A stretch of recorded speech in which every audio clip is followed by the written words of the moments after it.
Here's a rundown of the preset from the video I posted yesterday. We are using the Brit 800 number 34.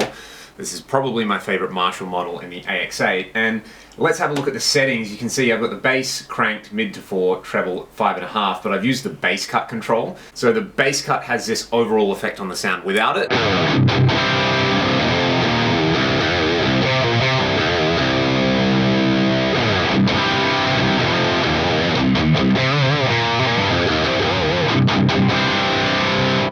so it basically just makes it tighter and a lot more focused. Then there are a few advanced tweaks I made, namely the power supply. I've turned the supply sag up to 5. You can go even higher with that, like if we have a listen to it around 8, it still sounds pretty good. I'm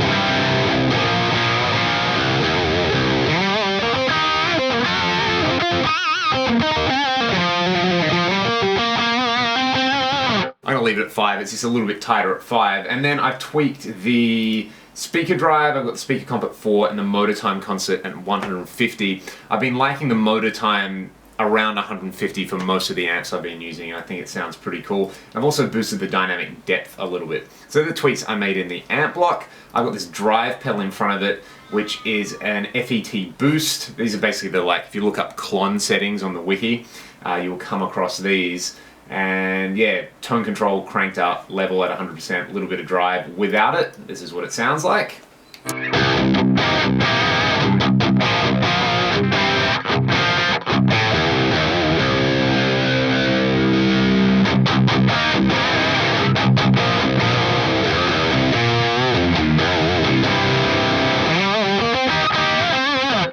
So I guess this is essentially making my pickups sound a little bit hotter, which is pretty cool. I get a lot of questions about the pickups in this guitar, and they're just the stock SC245 pickups. They're not particularly high output, but I do use this drive block a lot, so that might be part of the thing that people are hearing. There's 4 scenes here. Basically the way I always set up most of my presets for playing live. 1's my crunch, 2 introduces a rhythmic delay with a little bit less gain via a scene controller. And we're using the memory guy, I think.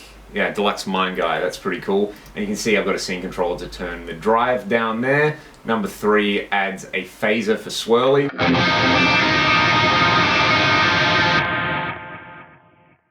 And 4 is all the gain. The boost in the amp. No, I'm not using the boost in the amp. I just turned the drive all the way up to 100% in this.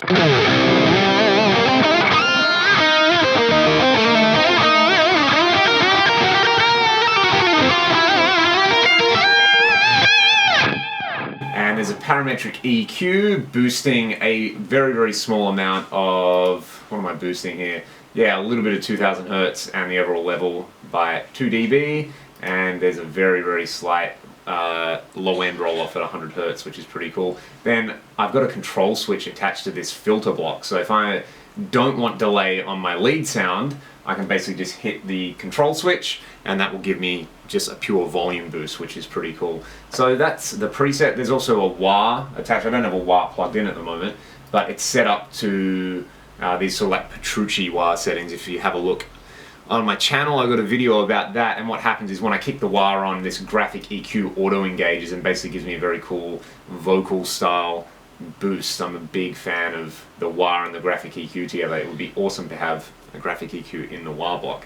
But there you go, that's my Brit 800 number 34 setting. Oh, and the cab, of course, I'm using this Mix IR.